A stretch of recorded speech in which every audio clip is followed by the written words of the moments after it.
Hey, y'all, and welcome to Adaptable Entrepreneurs with me, your host, Lisa Kipps-Brown. And I am with my friend Ed Parcaut tonight, who I want to let y'all know you've heard me talk about Steve Sims many times.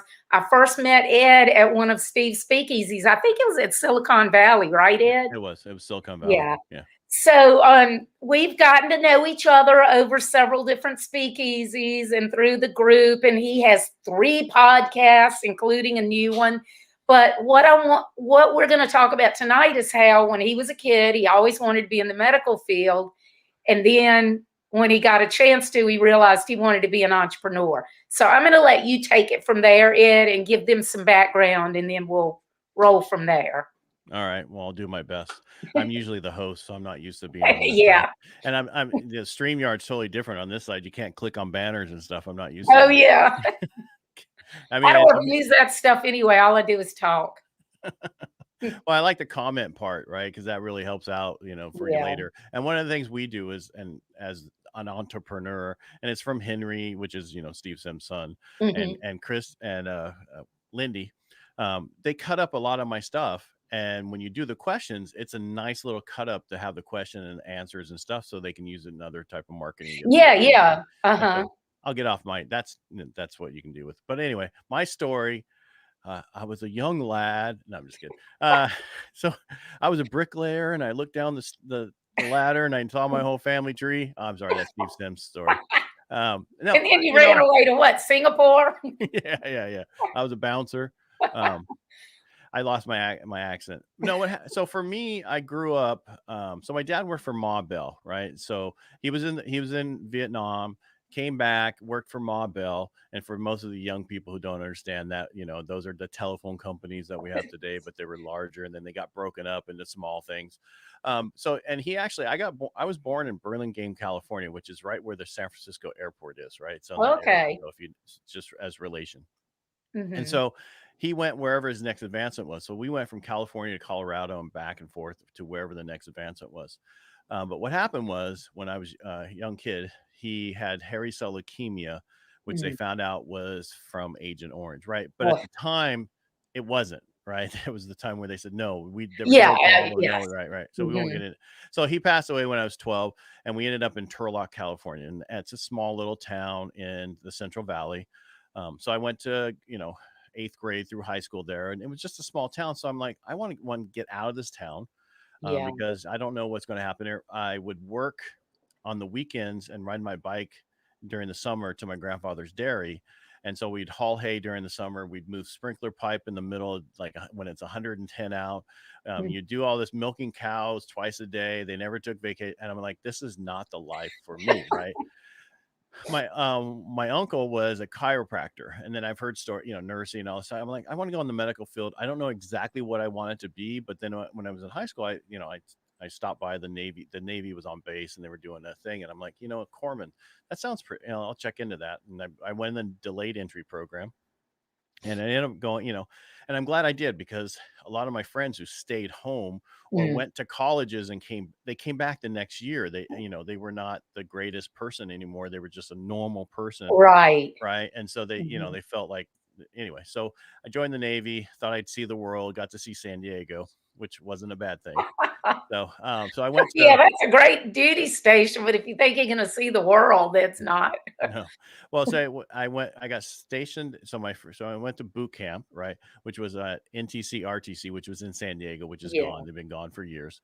And then I went to my corps school, which was for a corpsman at the Balboa, which is, was the hospital. And so we went through all Mm. that training afterwards. And I don't know how far you want me to go, but after my training, everybody in our class, and at the time was unheard of, got East Coast billets, right? We were West Coast. You normally don't do that. They don't cross Hmm. over. Well, luckily 3 of us got California billets. So 2 of us got San Diego, and 1 of us got Camp Pendleton. That was me.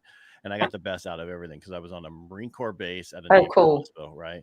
And Yeah. so, and Marines love their corpsmen, or were their docs, and we like our Marines. So What years were these? I don't tell people that. I'm sorry. Oh, okay.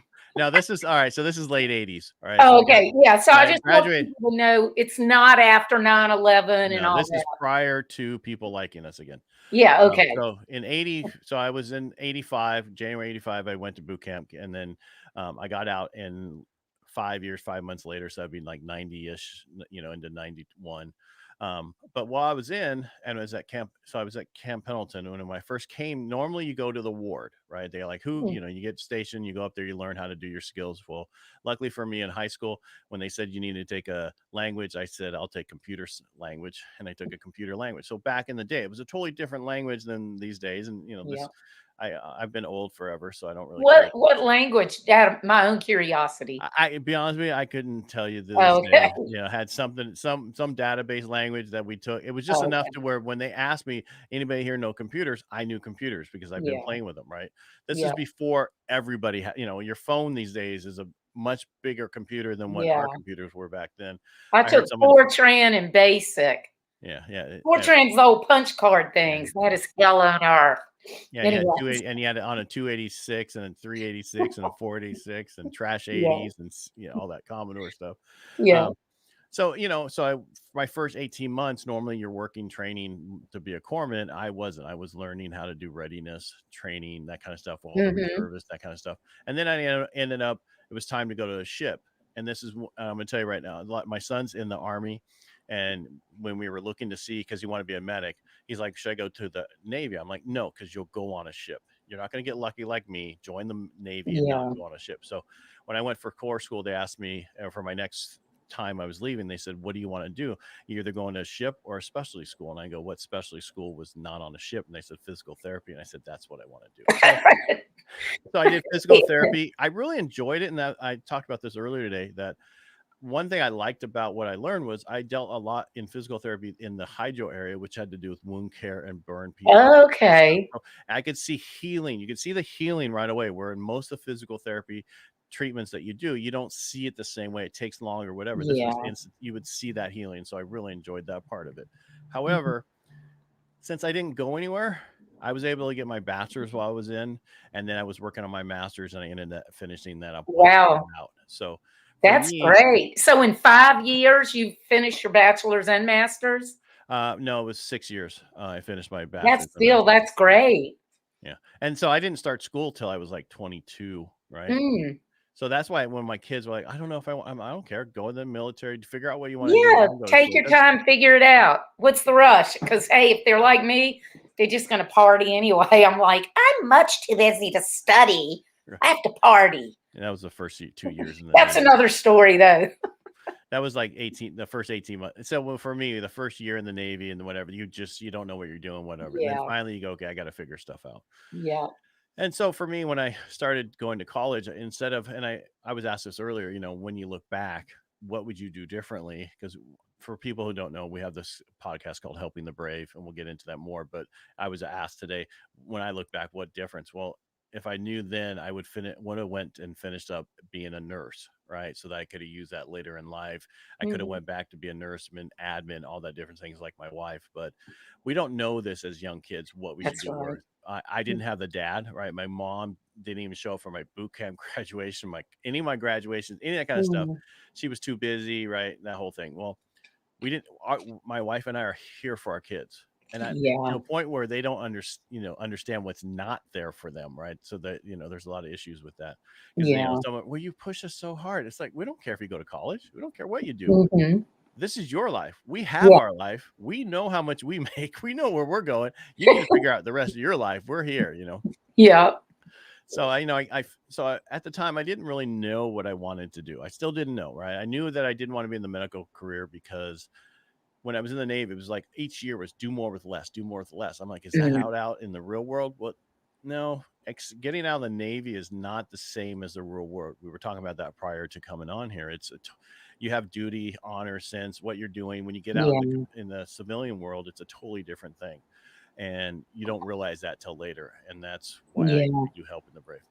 But for me, so I finished my, when I was finishing my master's, I fell into the computer industry, right? I already knew computers. And so I was in the computer industry, and somebody asked me, hey, we want to, and I worked for a computer company, and they wanted us to do these custom computers through the military exchanges before what you do now, right? And so we did that. And so I set that all up. Well, that lasted for about 2 years. And I'm like, I need to do something different. And my neighbor had a mortgage company. And so that's what I do now. And so I fell into the mortgage industry and realized I love numbers. I always say numbers don't lie, people do. That's true. Right. And so, and for me, for most people, and for what I do, I own a mortgage company. I've been in the mortgage industry for about 25 years now. I help people build personal wealth through home ownership. And most people don't realize that, most people don't have a 401k, 403b, IRA, any of that kind of stuff. So they don't, unless they own a home, they're not growing That's right. their worth that they can pass on to generations. Right. You buy Hmm. a couple houses, before you know it, you're set. So that's Yeah. what so I like the finance part of what I do. And that's Yeah. why I became an entrepreneur. And then now I've done all these other things you talked about before with all the podcasts and everything else. It's funny that you like the finance stuff. My background is in accounting. My degree is, and I love the numbers. I hated the repetition and the people, you know, people in accounting are not very fun for the Right. most part. So anyway, and then in 95 I discovered web design and ditched everything else, and you know, have been doing web and marketing strategy since. But it struck me today, Ed, that you had wanted to be in the medical field, but everything that you do now is helping people. And I Mhm. wondered if you had ever thought of that. It's you're right. It's helping them. And it was funny because, Steve put out, you need to give me your video for my speakeasy to tell everybody what you do. Right. And so I was talking to him. I'm like, I do the mortgage industry. I do the podcast at Enter Edison, which is about business owners telling their story of, their biggest mistakes are usually their greatest accomplishments. Yeah. And then it's the real estate jury, the radio show. So, and then I also do now the helping the brave. And all along the way, he goes, "You just don't see it, do you?" I'm going, "No, I really don't." Sometimes we're the worst, right? I can tell Uh, everybody else what they don't see, but for me, and he goes, "You help people tell their stories across multiple mediums." yes. Right. And I'm Yeah. like, wow, you're right. I do that. So if you're in the mortgage industry, I help you tell your story so you can get a loan. If you're on the radio, I help tell the story so my listeners can understand where you came from. On the Mhm. podcast, I have business owners who tell their story so other business owners and other people who want to own businesses understand these things are going to happen and it's okay and keep moving. And now with Mhm. Helping the Brave, we're helping people transition out of the military and throughout life, whatever that is, and as a hub for people to go where they need to go. And you're right. I help it's just a different way of helping, right? Medical field, you help people a certain way. This Mhm. way, I help every way, which I really enjoy. And I found out the best thing I do is talk, Hey, I can relate to that. right? That's what I do best. So in my business for mortgages, I talk to my clients, I get them all set up, and then I have a staff that handles everything else for me because I Mhm. hate everything else. Right. Well, and by talking with them, you probably get things out of them that another mortgage lender wouldn't, that you can end up helping them in other ways or getting better deals, or I don't know. I don't know anything No, about the industry, you but do. It's totally different because it's not about. So a lot of people look at the cost of the loan and the rate, mhm. whatever.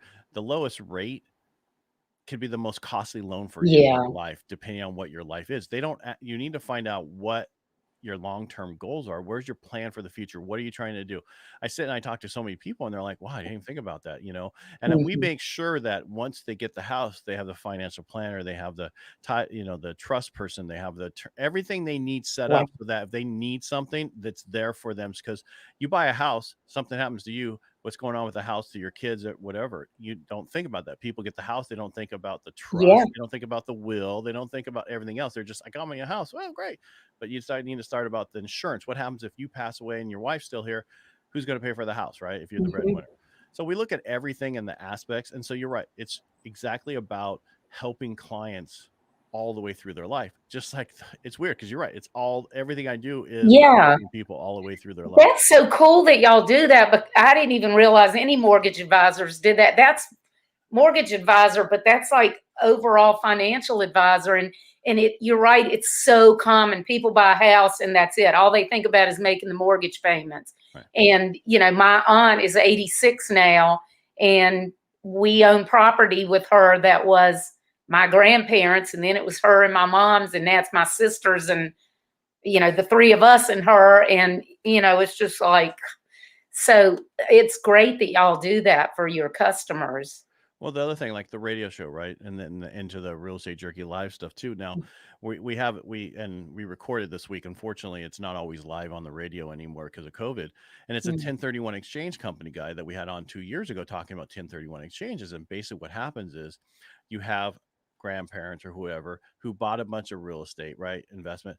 And then what they do is they split it into 4 things for their 4 kids, right? And then when they pass away, they step up. So now you don't have the capital gains as you do all the way through. So the 1031 exchange that people don't think about, well, we're talking about on the radio. Now we're talking on Real Estate Jerky. And now it's out there for people to understand. So we just look at how do we help you get better in life all the way through.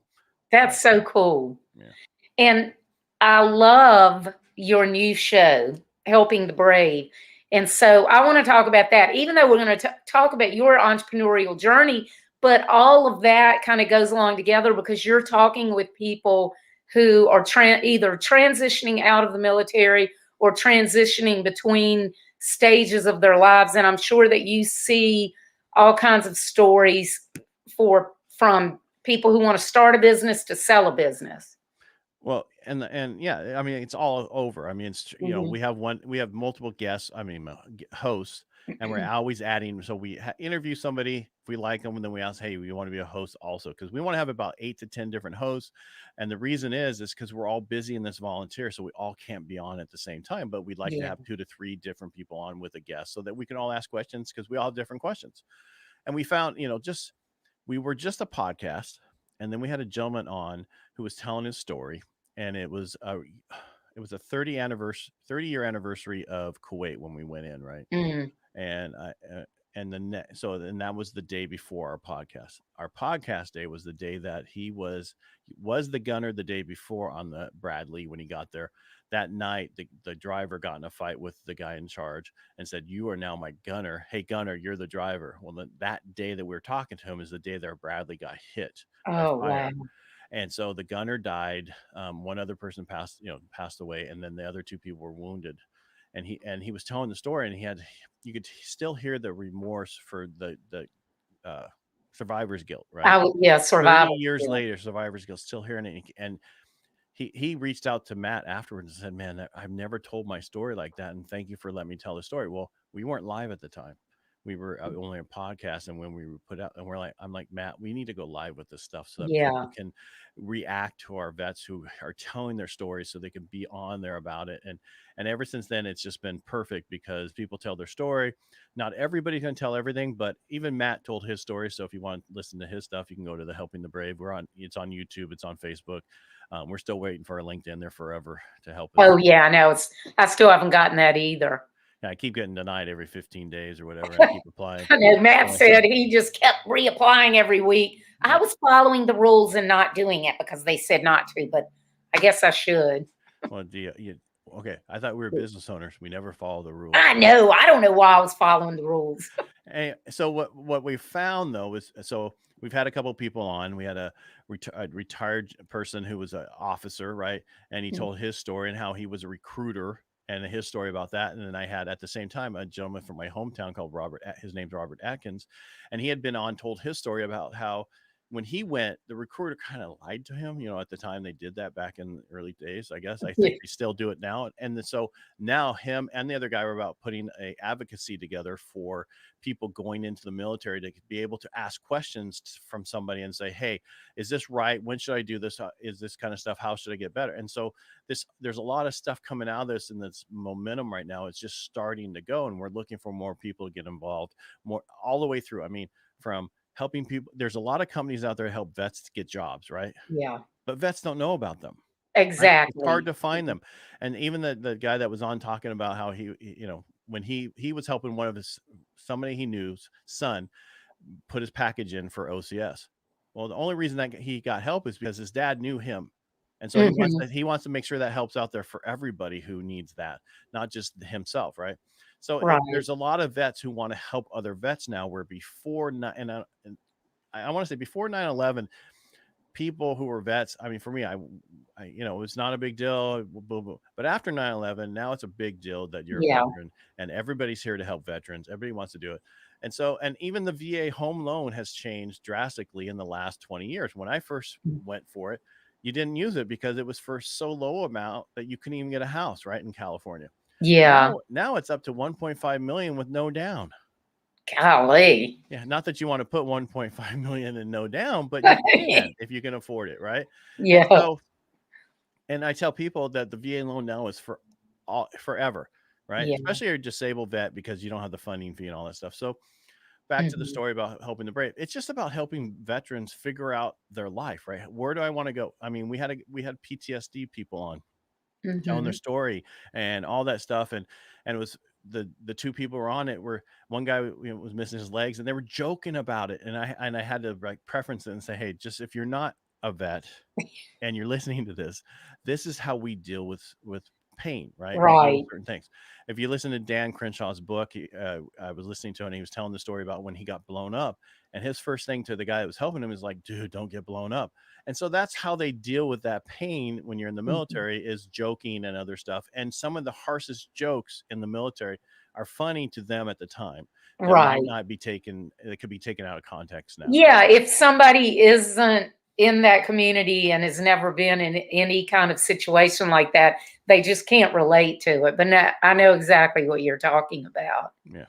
And we were talking about earlier. I mean, when you get out of the military, especially you've been there a long time, you have a Mhm. duty, a sense of certain things. And when you get out as a civilian, you don't have that anymore, right? Yeah. That's not there. So you got to find what to replace that with and how to go forward. And a lot of vets have problems with that. And if you have any demons before you go in the military, they're worse when you get out, especially if you go to war. And we found that Definitely. out, and that's why the PTSD, we're trying to help, get more of that involved, so people, can get to where they need to go and how to find that out. So it's just about helping vets. Anything you Yeah, need, because we want to be there to help. Yeah, it sorry. doesn't matter what services are out there if people don't know about it and can't access them, even if they're free. They need to know about them, which is why we're doing what we're doing through the NASCAR team. But I know exactly what you mean about how hard it is, the transition, because when my husband retired, he'd been in 26 years. Um, 9/11 definitely made a difference. And then the internet, of course, has also helped because it's opened up the communication so much. But, I always think about how hard it was on us when Tom retired because of that loss of sense of duty. I can't tell you how many times he said, used to feel like I was making a difference and, nothing matters, and he didn't mean our family didn't matter, but you know what I'm talking about, Mhm. sense of purpose. And forgot what I was going to say. You just have to find. I just add to what you just Yeah, have to yeah. find that new sense of purpose, that new Right. sense of whatever that is, that you just got to go find it. And that's why transitioning out, if you're going to leave the military, I mean, one of the ladies is on, Chloe Honjo, and she's currently serving as a Marine at North Carolina. And she's like, a year, all her people, she makes them look a year out before they're ready to go. You need to That's figure out what you're great. going to do. And even if you're going to re-enlist, you still need to look, you need to update your resume, you need to send it out, see what's out there, move forward. And that's what we didn't have. What I hear today, I didn't have, right? They didn't Yeah. care. They didn't care Yeah. what you did. And that's the thing, is that we want to make sure that our vets are taken care of going Mhm. forward, how to help them. But now that on, like, there's so much on LinkedIn where you can find, hey, they hiring vets here and here and here. But if you don't know that, there's Yeah. even an app for your phone to find connections on how to connect with people who are in the same issues that you're having, that you Mhm. can talk to them about those same issues. So there's Yeah. so much that, but people don't know what's out there. And we want to be that hub to help people find it, get all that put together. And so that's what our goal is. And That's this is, great. I think we've been doing it Um, for about 2 months. So, about a year and a half ago, Smurf McPhee, Chris, the founder of Green Beret Media, I had mentioned him to you this afternoon. mhm. He and I had this conversation when I was on his show a year and a half or so ago. It was right after the shutdown started, and he was asking me, do you know if there's anywhere that there? No, there's not. There wasn't like this hub, this clearinghouse type thing. So I love that y'all are doing that, and I'm happy to help in any way that I can. Yeah, I mean, if any veteran who wants to get on our show, wants to tell, their story, their transition story, Mhm. whatever that story is, we want you on to tell that story, so other vets will go, yeah, I feel that. Because we had a guy on that was he calls himself, his website's the blown up guy, right? Oh, And so he, right after he was blown up, he was I think Walter Reed getting help, and this Vietnam vet who came in, who had been burned drastically. He goes out and tells his story all the time. He's like, "Hey, I got an event this weekend. I want you to come there." Okay. mhm. And so he came there, and the guy's up on the stage talking, the Vietnam vet, and then he looks down at the guy and goes, "Hey, come up here." And he hands him the mic. He goes, "Tell him your story. You got 10 minutes." Uh, And so he tells the story, right? And as he's getting off the stage, a lady walks up to him and says, "You know what? This is his words. The lady said, I've been sexually molested. I was raped. I this and this. And if you can tell your story and get Yeah. over, I can tell my story and get over it." And so that's what this does. This allows people to tell their story to help other people. I love that. And it helps the person who's telling it because it can be so freeing, like a weight off of your shoulders. But then that's helping so many other people that hear it. And like you said, it doesn't matter if they're military or not, to hear other people's stories of overcoming problems that they had or finding opportunities that they didn't know they would be able to find. Any of those things, anybody can relate to it and apply it to themselves in some way. So it's really inspiring. Yeah. I mean, the more we talk, the more I think about what I'm doing. Thanks for bringing it up, how I'm helping. It's just, my wife asked me the other day, "Why are you doing this?" I'm like, "Because I enjoy it." Yeah. That's it. I enjoy it. I'm selfish. I Mhm. enjoy what I do. I enjoy Mhm. talking to people. I enjoy finding out their story, helping them get the story out. But I listen to what they say, just like we were talking earlier before we were on, and I saw the pain in your face when you're saying things. I find things, and I have no problem asking you the questions. Right? Yeah. That's because of the mortgage background. I have to ask tough questions to find out things that you don't want to tell me. I know more about you than your priest, your doctor, your attorney. Everybody does. Yeah. As a lender, I don't tell anybody because I have fiduciary responsibility to you, but I Yeah. know so much information. So I'm so used to asking those questions that for me, this whole medium stuff that I'm doing is just easy to ask these questions. That is, I love it. It just, when I first saw that y'all were doing it, I was so excited, but I didn't know that much about it. I just knew that y'all were starting it. And now that I'm learning more about it and seeing the guests that y'all have had in, I just think, and seeing the bigger picture, Right. I just think it's something that's going to be great for so many people. Yeah, because I mean, there's a lot of vets who, were infantry or something else, and they're getting out. They don't know how to relate that to the regular world. It still relates in certain things you do, That's right. and Yeah. we need to help them understand that. And anybody who wants to learn how to start a business or do anything, I mean, they can call me anytime, direct message me on Facebook. I'm easy to find, Ed Parcaut. I mean, Mhm. there are no other Ed Parcauts out there anymore. My dad was Edward Parcaut. He was Ed and I was Eddie. And then I think there's one more, Ralph Edward Parcaut, that was a weightlifter or whatever back in the day. Uh-huh. But pretty much we're a dying breed. So the Parcauts, they're going away. On what did you say? You said something at the beginning of that. You said that on anybody could ask you for. You were talking about people getting out and not knowing what they're going to do, and if they're infantry. Yeah, it doesn't matter what your experience is. There are skills and talents and knowledge that can be applied across industries. Yep. And people don't realize that. I'm actually mentoring a young man right now who's still active duty in the Army Special Forces, and he's going to be getting out, and he's planning like a year or two from now, and he's getting his master's, but he already knows he wants to be an entrepreneur. So he's already reached out to me, and I'm mentoring him and connecting him with people so he can learn from people who've already been where he's going, whether they're military or not. Right. And you're caring from learning from the medical field, and I still think naturally you are a caring person, but it applies across all the things that you are doing now. Right. I hope so. I mean, I just do it because I like helping people. And some Yeah. people say I have the right voice for it. I don't know if I do. You do. You do. You have a very nice, smooth voice, like I don't know. Radio show host. No, but you don't have a face for radio, though, Ouch. because you have a handsome face. Oh, thanks. No, if you had a face for radio, Oh, you'd be. What happened? yeah. I haven't moved in a while I was going to say the lights went out because in I Georgia. said you had a handsome face. No, I've been sitting here normal. I guess I move a little bit more than I normally Yeah. do. I have the fan So, usually over there turning. tell me about what y'all see plans for the future, or what can you tell us about the podcast? What you see for the future, You or mean for the whole? for the Helping the Brave? Yeah. We see it getting a huge event. We see multiple events throughout the country helping people, whatever it is, help, people helping them on, I have help, I need help in certain areas, right?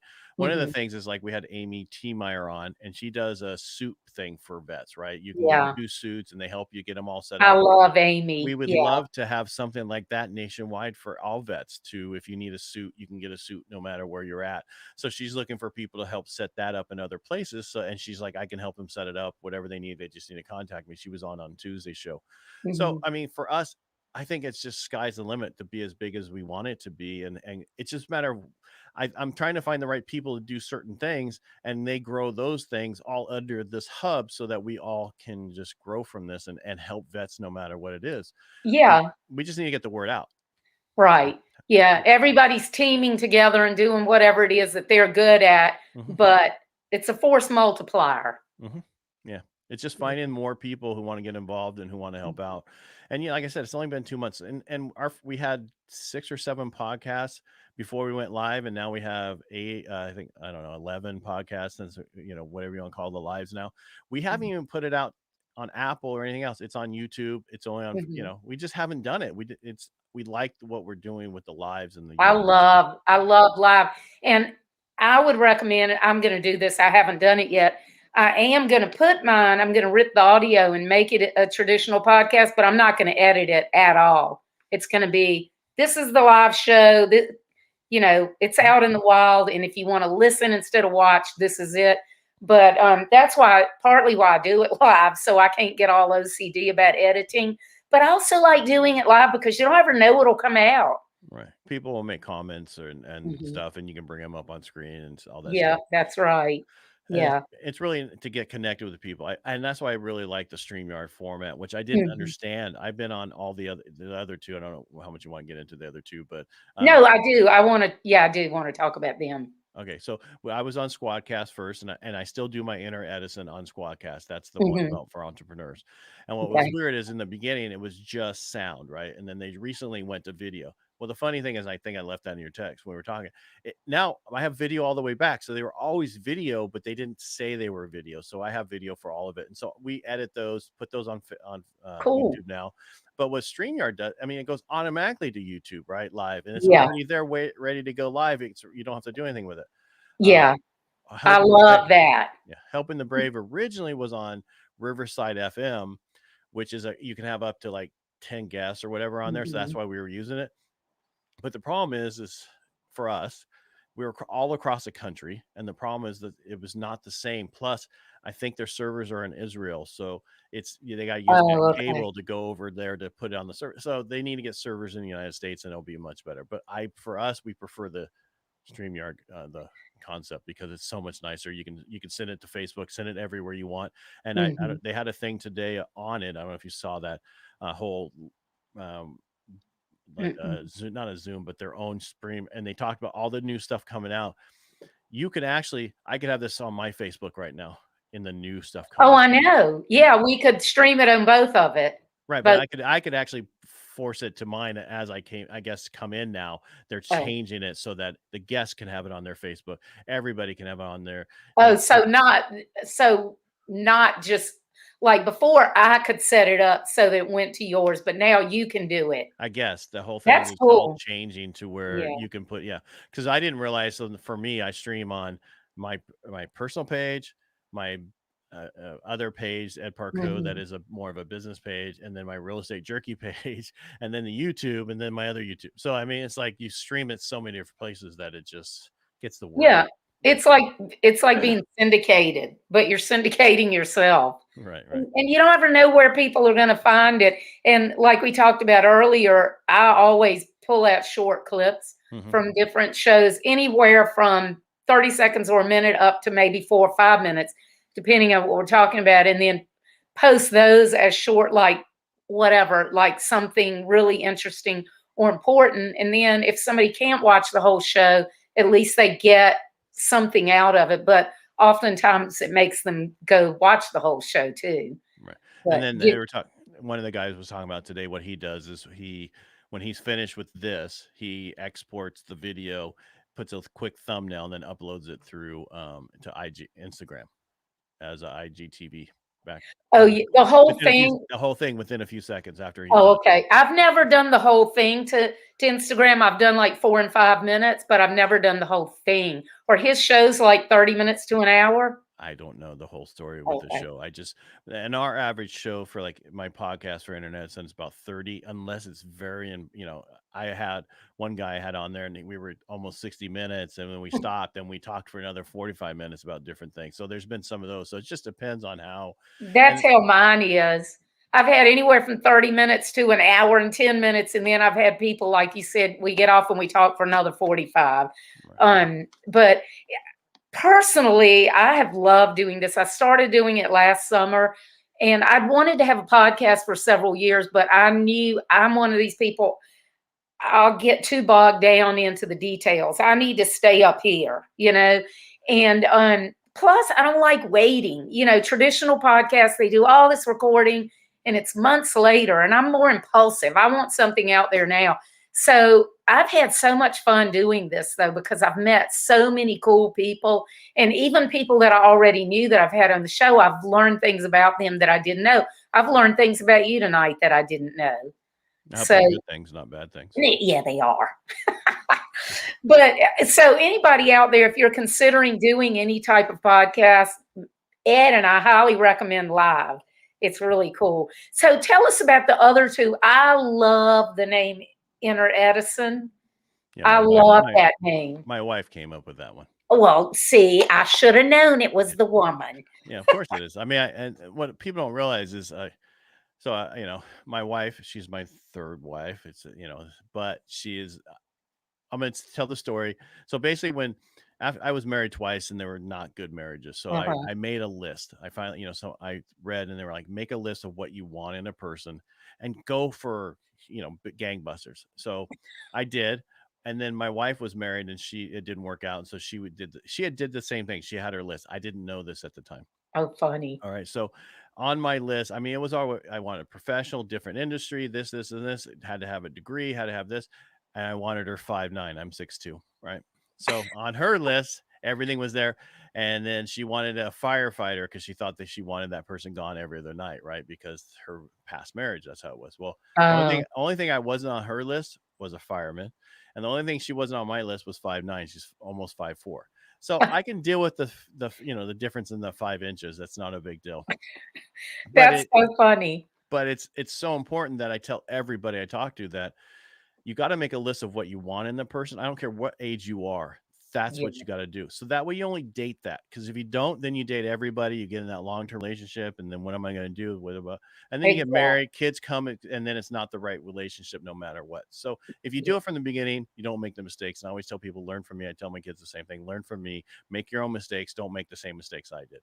They never listen. But And same thing with businesses. I always tell my clients, building a business is like dating. If you're looking for somebody that you're really interested in having a relationship with, then you need to go to the places where that's those kinds of people.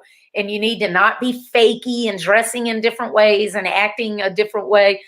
And it's the same thing in business. Don't go around acting like what you're not and expecting to be able to get clients that you're going to enjoy working with, or want to, or provide services that you're going to want to keep providing. But back to my Inner Edison. So I only told you that story because my wife came up with the name. So I always listen to my wife. She sits on the couch with her computer, and she always tells us what we're going to do, whether it, all these different trips and all this other stuff. So I listen to her. I did two Caminos because of her. So what does that tell you? Oh, cool. What does she do? What is her profession? She's a registered nurse, and she works for Kaiser.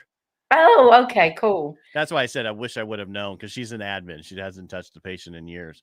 Oh, okay. But I want to say when I got back from Steve's last speakeasy, right, I was doing like 3 to 4 podcasts a day for Inner Edison, going through all these different people.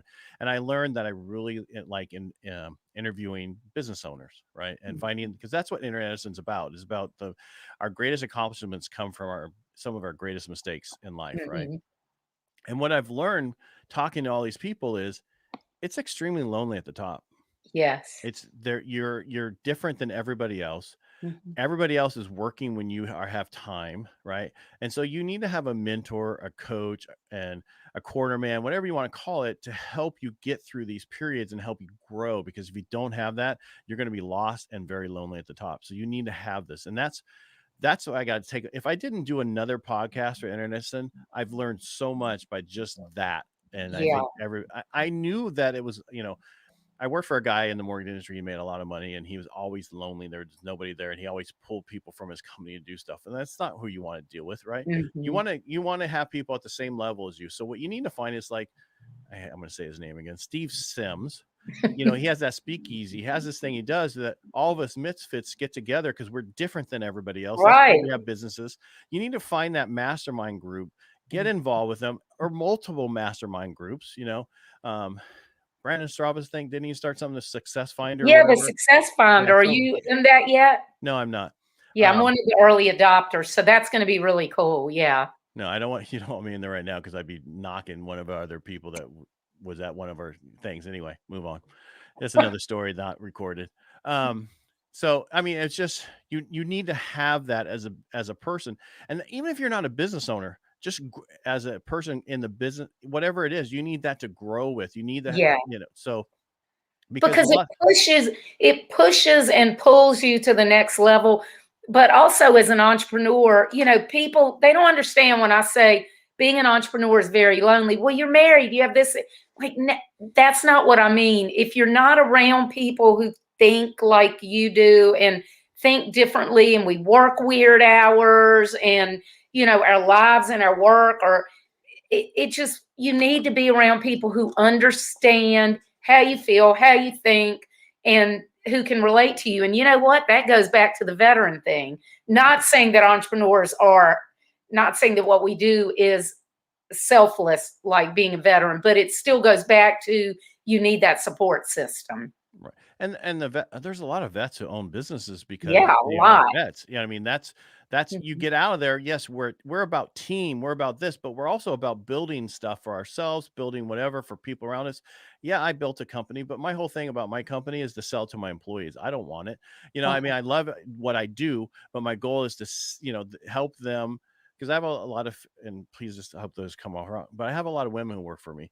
And the one thing I find in my industry is they're big in our industry, but they're not the ones who own a lot of the companies, right? They're not Yeah. the ones who do this. So my goal is, this plan is, for the next so many years, I'm going to help grow this thing. And then for 5 years after that, I'm going to help them take it from me so I can That's go do so something else. cool, Ed.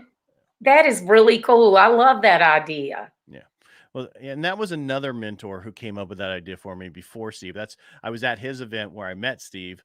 And then ever since then, like I say, my life has been, totally different. He did change my life a lot. And you're going to find those people in your life that changes your life, and you need to embrace those people, and you need to let them know.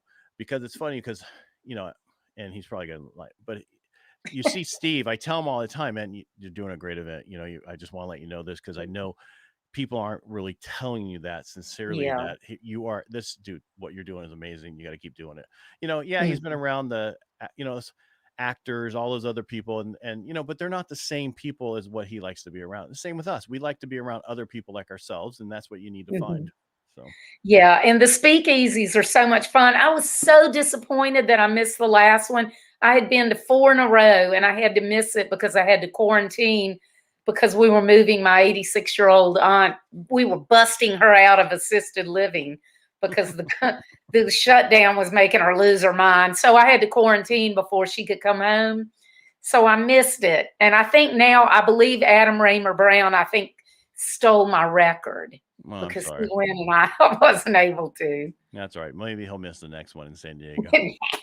Are you going to be? Well, yeah, I'm sure Yeah. you'll be at the one in San Diego, right? Yeah. It's built into my budget. Yeah. It's part of my payment plan. Oh, yeah. Good idea. Yeah. Well, yeah, it is for me too, except for flying and hotel. But Yeah, yeah, well, the actual event. I have two choices. I can either drive to an airport and fly there, which would take almost 6 hours, or I could just drive there for a little over 6 hours. Yeah, I'll just drive there. that would be me too. Except I'm in Virginia, so Yeah. I don't really want to drive over.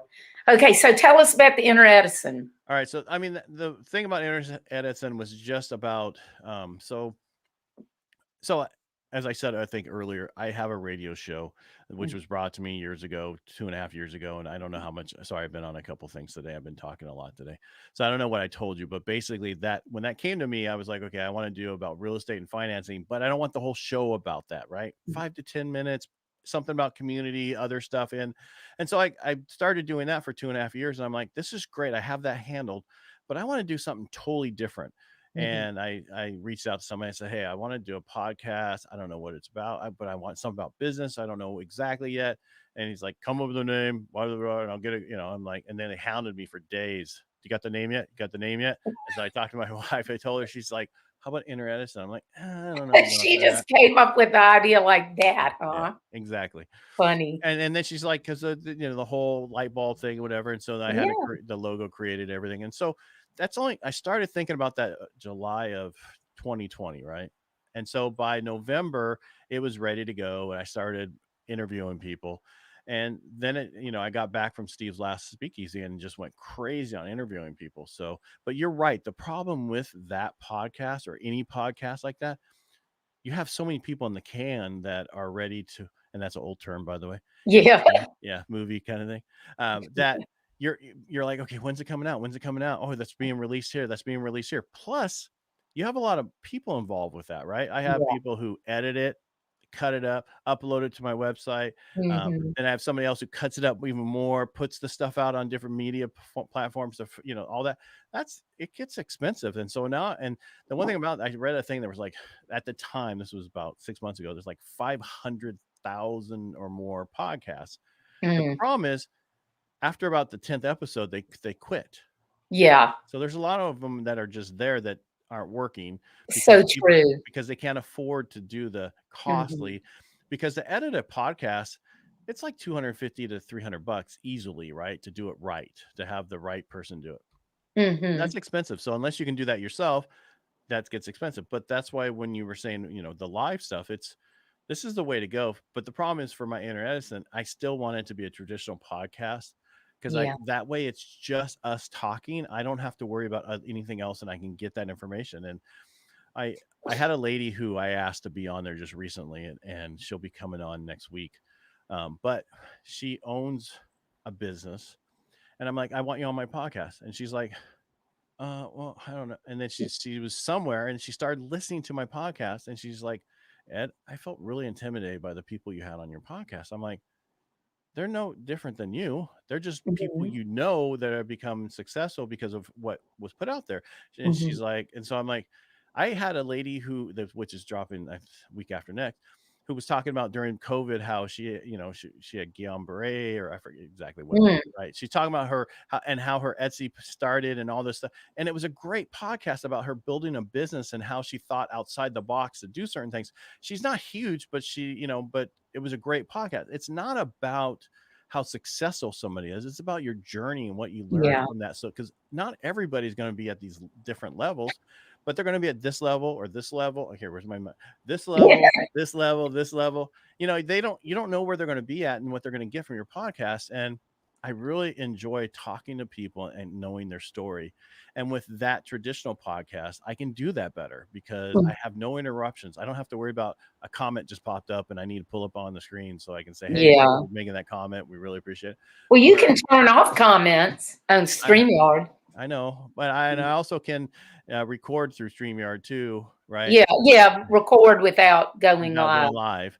Yeah. But the whole reason I did Squadcast was because they were all over the country, and if their Wi-Fi dropped or whatever, it was supposed to be better. But Right. I had a gentleman in LA that it didn't work that well for him when we had him on. But I mean, it was a Hmm. great podcast. It was an amazing podcast. So the sound was amazing. And all we did with the video part was just put his picture there next to me, right? It's kind of like they do on radio when you Yeah. call in. Who's this? I'm calling in off. So COVID has changed a lot for us.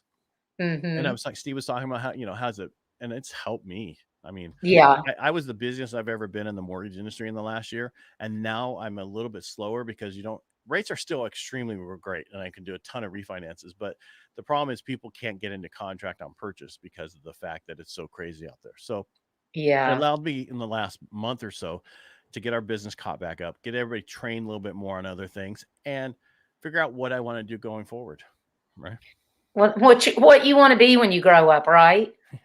Well, I was telling somebody else, it's like, every 5 years you change careers, even in the military, right? You change from Hmm. where you at to something else. You do this, or you Right. change every 4 years. And I said, so that's because one guy he was his retired, his story about how he retired and what he did differently. I'm like, basically what you told me is you change, what I heard is you change careers about every 5 to 6 years, and you enjoy that because it was able to get you to go. And he'd been in the service almost 30 years, right? He went from enlisted to an officer, which I could have done, but in Yeah. the Navy, I would have been a service officer, which meant what? I'd be on a ship, which I don't Yeah. want to be on. Yeah. My husband did 13 years enlisted and 13 commissioned. He served all over the world. He liked being on a ship. Now that was before me. I was with him he was in 26 years. I was with him the last 6 years. So I didn't have to go through any of the deployments or any of the hard stuff like that. He loved that. But he's also one of those people that just, likes moving every several years. Right. And for a long time, he's like, I cannot believe we've lived here this long. I'm like, yes, but look, you get to be with me. That's right. Hey, look, here's our girl, Amy. Or I don't know if he means if she means She's you're talking so about your awesome. husband. Your husband. Talking about your No, husband. she said that earlier. I'm not sure if she's talking about you or Steve.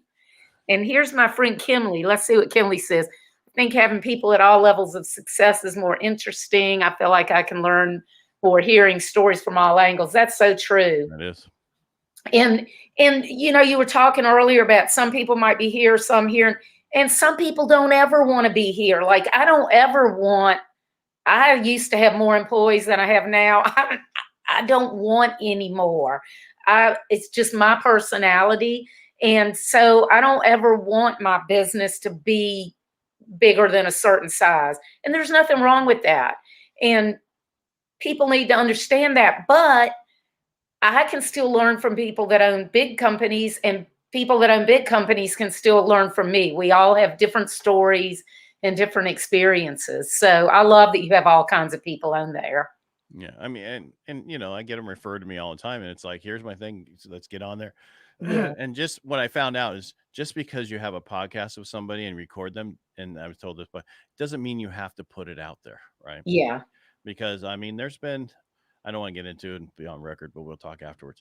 There's just some people that you might interview with you don't get along with, or there's problems. And I've had a couple that we had like technical errors that were like, I'm sorry, this isn't going to work, but I Hmm. don't want to reschedule them either. So it was, Yeah. one of those things. But I think everybody has a story that needs to get Hmm. out there for people to understand, because we're all different. We all want to get that information out there. We all want to find out, how to do stuff to get to the next level, how to get there quicker, how to get there. And you're talking about different levels, right? Success is what is that definition to you, right? Right. Success used to be for me that when I was 27 years old, I was living in Rancho Santa Fe in San Diego, driving my 500 SL, coming out of my gated community, right?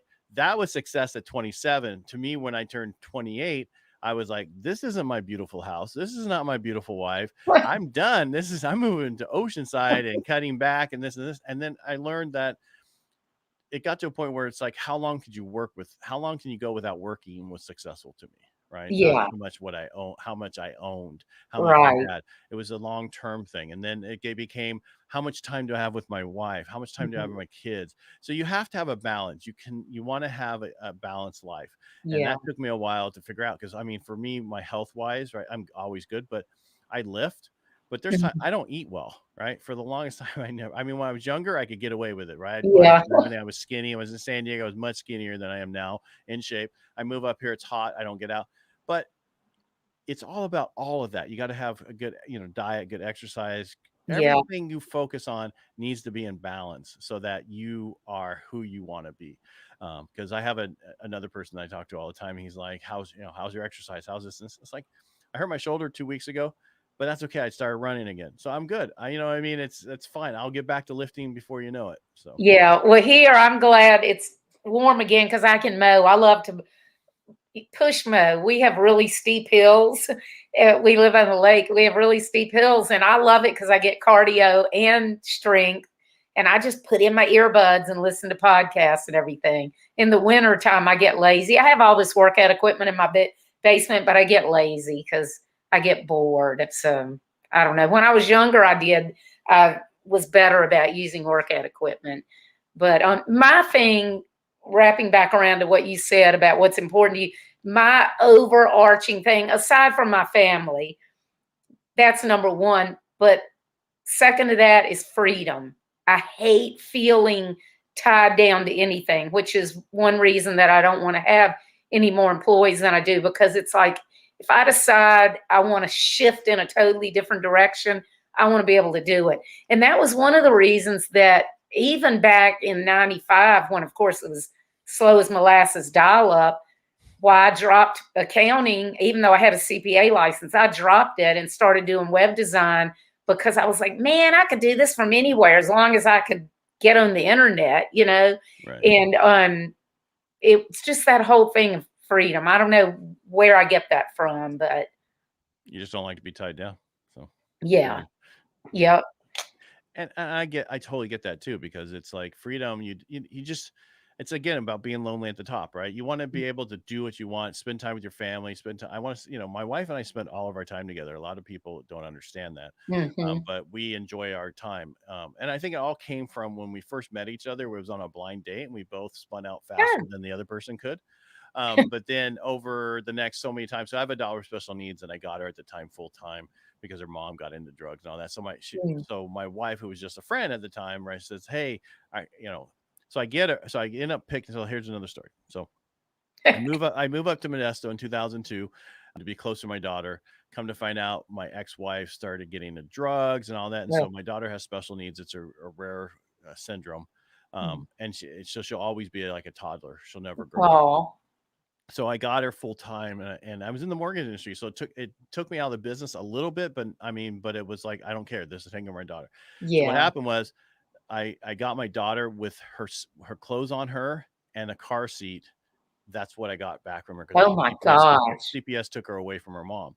And so what happened was, a friend of mine who introduced me to my wife originally, that we didn't work out. He's like, "Did you hear what happened to Ed? Blah, blah, blah." So next thing I know, there's a bag of clothes on my doorstep on my house. And in there's a note. So it was from all the women that were connected, that like, here's a bunch of clothes that we had extra.